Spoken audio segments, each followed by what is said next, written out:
मेरे YouTube channel सीडेज agriculture में स्वागत करता हूं। दोस्तों, आज का जो हमारा टॉपिक है जल निकास, ड्रेनेज। दोस्तों, सबसे पहले हम लोग ड्रेनेज की डेफिनेशन देख लेते हैं। डेफिनेशन ऑफ ड्रेनेज या जल निकास। दोस्तों, अगर इसके डेफिनेशन को हम देखें तो ऐसा बोल सकते हैं कि अंतःस्पंदन, अंतःस्रवण, निच्छालन एवं वाष्पीकरण के बाद जो भी अनावश्यक जल भूमि की ऊपरी सतह पर भरा होता है उसे कृत्रिम रूप से खेत से बाहर निकालने की क्रिया को ही हम लोग क्या कहते हैं, जल निकास या ड्रेनेज कहते हैं।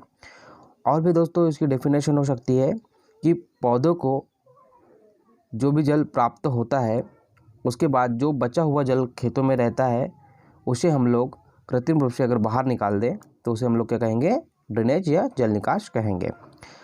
दोस्तों, जल निकास की कुछ मुख्य प्रणालियां हैं। सबसे पहले जैसे कि आप देख रहे हैं प्राकृतिक प्रणाली, दूसरा ग्रेडियंट प्रणाली, तीसरा हेरिंगबोन प्रणाली। तो दोस्तों, जो प्राकृतिक प्रणाली होती है उसको मैं आपको एक बार डेफिनेशन के माध्यम से समझा देता हूँ। इस प्रणाली में जल निकास नालियों को खेत के ढाल के अनुसार बनाया जाता है। तो दोस्तों, आप पहला जो डायग्राम आप देख रहे हैं तो उसमें जो जल निकास की नालियाँ हैं वो खेत के ढाल के अनुसार बनी हुई है, जिसमें क्या होता है कि ऊपर वाले स्तर से पानी नीचे की ओर आता है और खेत के बाहर हम लोग उसे निकाल देते हैं। इसे हम लोग कहते हैं प्राकृतिक प्रणाली। दोस्तों, दूसरा जो है हमारा ग्रेडियंट प्रणाली। इसमें हम लोग क्या करते हैं कि इस प्रणाली में खेत के निचले हिस्से में एक मुख्य सहायक जल निकास वाली नाली होती है, जिसमें पूरे खेत से सहायक नालियाँ आकर मिलती है। ये सहायक नालियाँ काफ़ी लंबी होती हैं। तो दोस्तों, आप देख रहे हैं जैसे कि आप खेत की जो निचला हिस्सा है, जो ये निचला हिस्सा है, यहाँ पे ये जो मुख्य सहायक नाली है और उसके बाद ये सब छोटी छोटी जो नालियाँ हैं ये आके इस खेत की नालियों में मिलती है और जिसके बाद क्या होता है कि वो पानी खेत के बाहर जल निकास के माध्यम से निकल जाता है। दोस्तों, तीसरा जो हमारा है हेरिंगबोन प्रणाली। तो दोस्तों, इस प्रणाली में हम लोग क्या करते हैं कि इस प्रणाली में खेत के बीच में एक मुख्य जल निकास नाली होती है और इससे पूरे खेत की सहायक नालियाँ आकर मिलती है। ये सहायक नालियाँ ग्रेडियंट की अपेक्षा छोटी होती है। इस प्रकार अतिरिक्त जल सहायक जल निकास नालियों से होते हुए मुख्य जल निकास नालियों से बाहर निकल जाता है। तो दोस्तों, आप जैसे कि देख रहे हैं कि जैसे कि इसमें सबसे पहले ये जो हो गया हमारा मुख्य नाली,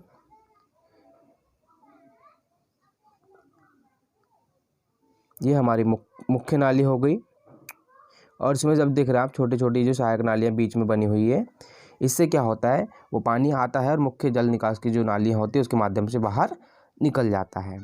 ठीक है दोस्तों, इसके बाद हमारा थर्ड है, जो नेक्स्ट जो हमारा टॉपिक है वो जल निकास की विधियाँ हैं।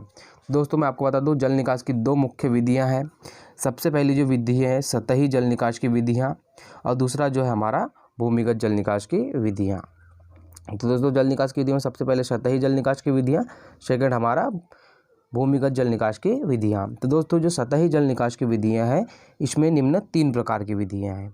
सबसे पहले हमारा अस्थायी खुली नालियाँ, दूसरा जो है स्थायी खुली नालियाँ, तीसरा जो है वो है कटआउट नालियाँ। तो दोस्तों, सबसे पहले हम लोग देख लेते हैं कि जो सतही जल निकास की कुछ बातें हैं उसको हम लोग पढ़ लेते हैं। उसके बाद मैं आपको तीनों जो मुख्य विधियाँ हैं सतही जल निकास की उसे अच्छे से समझाऊंगा।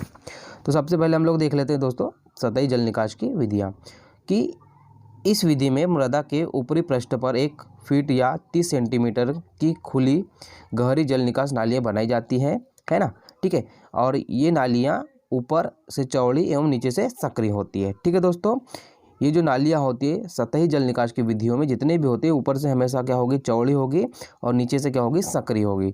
ठीक है, तो इसकी जो निम्न 3 विधियाँ हैं, सबसे पहले जो है अस्थायी खुली नालियाँ। तो दोस्तों, मैं आपको इसको समझा देता हूँ कि इस विधि में 10 से 15 सेंटीमीटर गहरी अस्थायी नालियाँ बनाई जाती है। इन्हें वर्षा ऋतु के पूर्व ही खेतों में बना लिया जाता है और वर्षा समाप्त होने के बाद इन नालियों को नष्ट कर दिया जाता है। अधिक वर्षा वाले क्षेत्रों में इन नालियों के स्थान पर 1 से 2 मीटर चौड़ी और 30 से 90 सेंटीमीटर ऊंची क्यारियाँ भी बनाई जाती है और ये जो नालियाँ होती है अस्थायी एवं कच्ची होती है। ठीक है दोस्तों, जब भी वर्षा ऋतु खत्म हो जाती है तब इसे हम लोग क्या करते हैं, तोड़ देते हैं या मिटा देते हैं। ठीक है, ये हुई हमारी अस्थायी नालियाँ। उसके बाद दोस्तों हम लोग देखते हैं स्थायी खुली नालियाँ। ऐसे क्षेत्र जहाँ पर वर्षा के समय जल निकास की नियमित समस्या बनी रहती है, वहाँ पर ईंट या पत्थर के द्वारा जल निकास की नालियाँ बनाई जाती है, जिसके कारण कृषि योग्य भूमि का कुछ भाग नष्ट हो जाता है।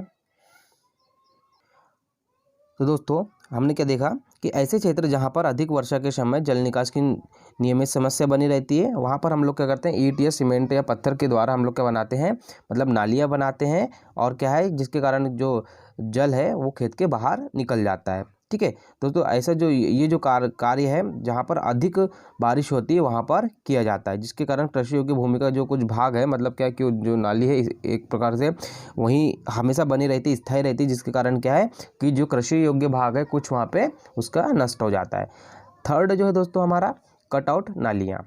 तो दोस्तों इसका डेफिनेशन हम लोग देख लेते हैं कि ऐसे क्षेत्र जहाँ पर नहर का धरातल खेत से ऊंचा हो। ठीक है दोस्तों, कैसा, ऐसे क्षेत्र जहाँ पर ऐसे क्षेत्र जहाँ पर नहर का धरातल खेत से ऊंचा हो, वहाँ पर नहर का पानी रिस कर खेत में आता है। ठीक है, आता रहता है, जिसके कारण खेत में जल का जमाव होता है।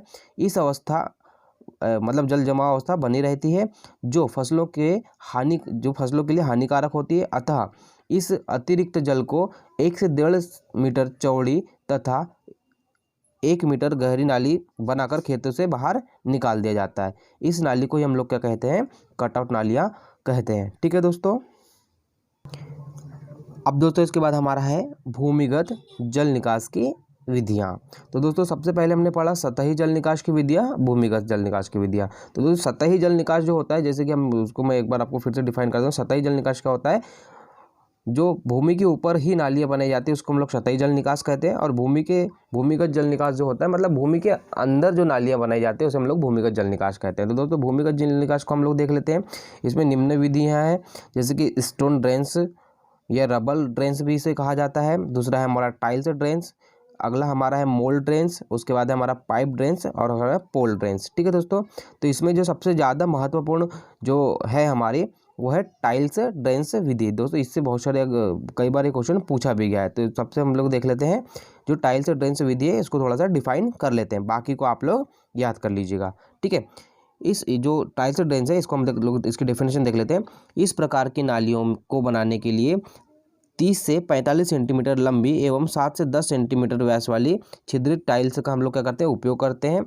और ये नालियाँ एक दूसरे से 4 से 9 मीटर की दूरी पर होती हैं तथा प्रत्येक 30 मीटर की लंबाई पर 5 सेंटीमीटर का हम लोग क्या करते हैं, ढलान देते हैं। ठीक है दोस्तों, जिससे क्या है कि जो पानी है वो एक साथ जमा हो जाता है और वो क्या है छिद्र के माध्यम से पाइप में आ जाता है, और उसके क्या कारण क्या होता है, वो खेत से बाहर चला जाता है। ठीक है दोस्तों, तो ये जो विधि है, मतलब जितने भी स्टोन ड्रेन्स, रबल ड्रेन्स या टाइल्स ड्रेन्स, मोल्ड ड्रेन्स और पाइप ड्रेन्स और पोल ड्रेन्स, इनमें सबसे अच्छी जो विधि मानी जाती है वो टाइल्स ड्रेन्स विधि ही मानी जाती है। ठीक है दोस्तों, अब इसके बाद हमारे कुछ इंपॉर्टेंट टॉपिक है, पॉइंट है, इसे हम लोग क्या करते हैं, देख लेते हैं। ठीक है दोस्तों, तो सबसे पहले मैं आपको बता दूं, अगर अभी तक आपने हमारे यूट्यूब चैनल को सब्सक्राइब नहीं किया है तो प्लीज़ हमारे यूट्यूब चैनल को सब्सक्राइब कर ले, जिसके साथ साथ ही बेल आइकन को भी प्रेस कर दें, क्योंकि इससे हम लोग PAT, ICAR, BHU, JET, UP TET, सर्ट्स और CGPAT जैसी विभिन्न परीक्षाओं की ऑनलाइन तैयारियाँ कराते हैं, और ये हमारा चैनल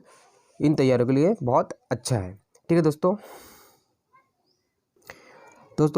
कुछ इंपॉर्टेंट पॉइंट है, जैसे कि सबसे पहला है कि सिंचित क्षेत्रफल में भारत का जो स्थान है वो प्रथम है। ठीक है दोस्तों, विश्व में हम लोग क्या है कि जो सिंचित क्षेत्रफल में हम लोग अपना प्रथम स्थान रखते हैं। नेक्स्ट हमारा है कि सर्वाधिक सिंचित राज्य जो क्षेत्रफल में है, मतलब सर्वाधिक सिंचित क्षेत्रफल में जो राज्य है वो क्या है, पंजाब है, जो कि 97.8% है। ठीक है दोस्तों, मतलब वहाँ पे जो सिंचाई की व्यवस्था है 97.8% बहुत अच्छी है। ठीक है, परसेंट है। उसके बाद हमारा है सर्वाधिक असिंचित क्षेत्रफल जो है मिजोरम का, जहाँ पे बहुत कम सिंचाई की मतलब व्यवस्था है, जो कि है 7.3%। अगला हमारे दोस्तों है सर्वाधिक सिंचित क्षेत्रफल वाले राज्य। सर्वाधिक सिंचित क्षेत्रफल वाले राज्य में सबसे पहला हमारा उत्तर प्रदेश है, फिर राजस्थान है, फिर पंजाब है, फिर मध्य प्रदेश है। एक बार फिर से हम लोग देख देते, सर्वाधिक सिंचित क्षेत्रफल वाले राज्य में हमारा सबसे पहले उत्तर प्रदेश, फिर राजस्थान, फिर पंजाब, फिर मध्य प्रदेश। फिर दोस्तों मैं हम देख लेते हैं कि पहला हमने देखा सर्वाधिक सिंचित, अब देख लेते हैं सर्वाधिक असिंचित वाले क्षेत्रफल में राजस्थान, फिर मध्य प्रदेश, फिर कर्नाटक। ठीक है दोस्तों, नेक्स्ट हमारा है कि सर्वाधिक वर्षा किस राज्य में होती है। तो दोस्तों मैं आपको बता दूँ, मानसराम जो कि मेघालय में है। ठीक है दोस्तों, जो मेघालय में मानसराम जो क्षेत्र है वहाँ पे सबसे कम वर्षा होती है। अगला हमारा सबसे कम, सॉरी इसको थोड़ा सा आप देख लीजिएगा कि सर्वाधिक जो वर्षा है वो मानसराम में होती है, ठीक है, मेघालय में। और सबसे जो कम वर्षा है वो लेह, जम्मू और कश्मीर में होती है। दोस्तों आज का लेक्चर हमारा आपको कैसा लगा कमेंट बॉक्स में कमेंट करके ज़रूर बताएं, और किस विषय पे हमें लेक्चर बनाना चाहिए उसके ऊपर भी हमें कमेंट करें। साथ ही साथ हमारे जो सीडेज एग्रीकल्चर यूट्यूब चैनल है उसे सब्सक्राइब करना ना भूलें। नमस्कार।